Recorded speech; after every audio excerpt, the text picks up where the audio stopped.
Anne Belien teaches English and Dutch in a francophone school in Brussels. She and her colleagues have access to new technologies, including digital books. These allow her to adapt lessons to the needs of her students, when to work in groups or individually, for example. And you try to memorize the information. Il y a beaucoup plus de coopération en classe grâce à ceci parce qu'ils doivent. There's more cooperation in the class with digital textbooks because one student has to read the instructions, a second has to operate the book, a third could check the dictionary, and a fourth takes notes. Then they send the results of their work via the iPad to my email address. So all this forces them to work together. Tout ça les oblige à travailler ensemble. Each student gets an iPad, giving them access to the material. Everyone can listen to the content and then answer the questions in the exercises. The first advantage is that you don't need to take as many books with you, so your bag is lighter. C'est plus collectif. On peut aller dans Internet. This is a more collective effort. You can go on the internet, so you've more choice. It's easier, and in the end, you get better results. Et au final, on a les meilleurs points.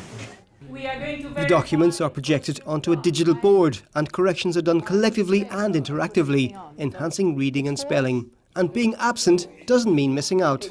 I think it's true. It's very different. Un élève qui a été absent. A student who's absent can have all the documents we have in class directly at his or her home. Teachers can also share videos, which can be an easier way of dealing with current affairs.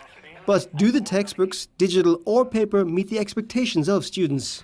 I prefer courses where one textbook is used for references and exercises together, but not a course that's all done in one chapter. I prefer the digital textbook with a teacher giving the explanations as well, because you cannot always find all you need inside the books. You still need the teacher there to fill out the course material. Many textbooks have evolved into a toolbox that the teacher can use as he or she wants. That's the case, for example, in the Crack in Math series, to which François-Marie Gérard contributed.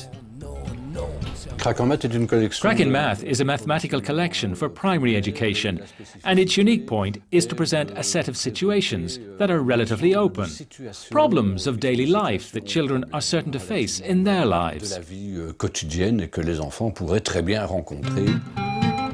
De Boek is one of the major publishing houses in Belgium. It works with teachers to write textbooks, which are then approved by the relevant committee. Books are updated every 4 years on average. Up to now, the development of digital books hasn't had a major impact on the amount of paper books being published. There are still many issues to resolve with the digital system in schools. A lot of them still don't have a wireless network, and the teachers also need training. And publishers have to invest money in a digital product for which the demand is still quite low. But the sector is likely to grow significantly in the coming years. Meanwhile, paper books remain a safe bet with a good few years in front of them.